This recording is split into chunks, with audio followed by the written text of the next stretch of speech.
Peace, family. Well, today is the day after the 4th of July. And I was wondering, was there any way possible that the Democrats or the Republicans could allow a person like Donald Trump to represent this country at this pivotal moment in time?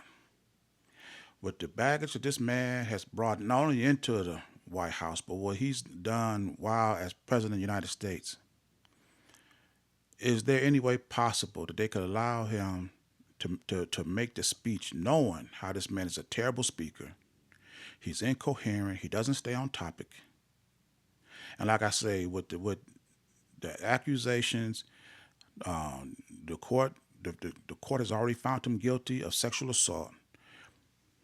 Allegations of him being sexually assaulting a 14-year-old girl that's been in the FBI files for 40 years.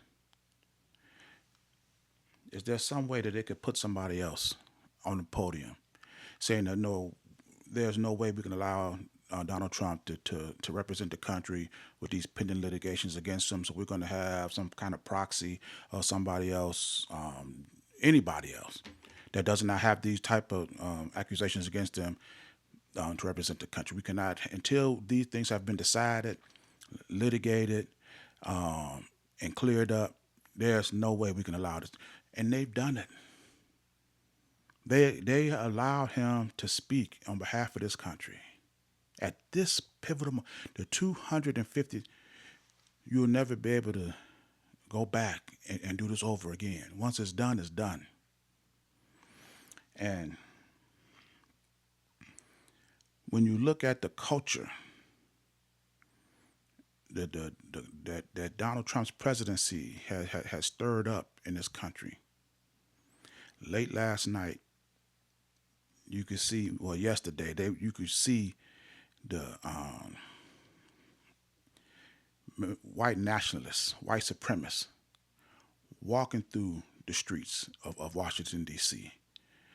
That's just as comfortable, unbothered, or anything. And this is one of the photos. A lot of people jumped on this yesterday. This is an image of the girl on the train, surrounded by white nationalists. She doesn't look scared or anything, but she looked very uncomfortable, and I would be too. Nobody's sitting next to her. And keep in mind, these guys out here are wearing masks, and it's almost 100 degrees. Now, these the same guys that was complaining when COVID was here that they couldn't wear masks then because they couldn't breathe. Now, if you couldn't breathe during wearing the mask during COVID, and when temperatures was nowhere near as high as it is, how are you breathing now? You know, I'm going to do another video on this action here because, see, when we look at this 250th celebration of this country, we have to be mindful, what are we really celebrating?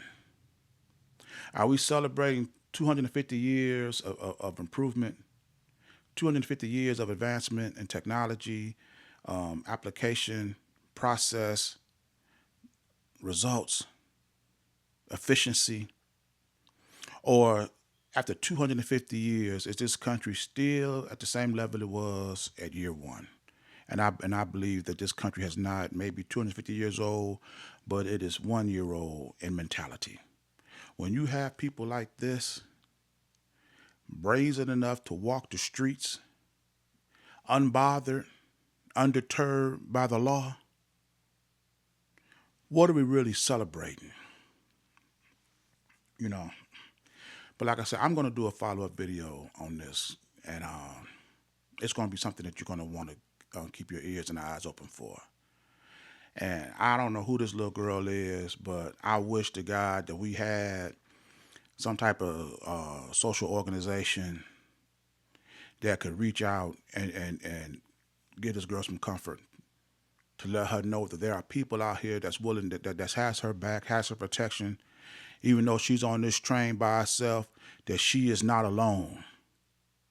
Because, see, this is absolutely ridiculous. And throughout the whole day, you've heard basically no response from any civil rights organization, NAACP, National Action Network, Nation of Islam, the Rainbow Coalition that's offering this girl any type of assistance, comfort, words of encouragement, nothing. And not even for her, not even to these clowns that's walking around here in masks in 100-degree weather. You know, but like I say, I'm not gonna do this video long. But this 250th year celebration of this country just goes to show just how much this country has advanced since its conception. When you elect a felon and a pedophile as your president at your 250th year, and people are sitting up here talking about what this country going to look like 250 years from now, there's nowhere in the world this country is going to last another 250 years. I'd be surprised if it's here another 50 years or 30 years. And here you got a narcissist as president of the United States. You celebrating the 250th anniversary of this country, and you sitting up here posting images of yourself on Mount Rushmore. You know, and this is what he posts on there. Look at this nonsense. All gold. This man is obsessed with gold and money. And you know what? How this man was allowed with his baggage before or during his presidency was allowed to speak on behalf of this country at this point in time, 250 years later, you would think that you become more efficient in your decision making. You would think the process of being president of the United States would be to the point that a person like Donald Trump couldn't even get nowhere near the White House, let alone you elect this guy twice.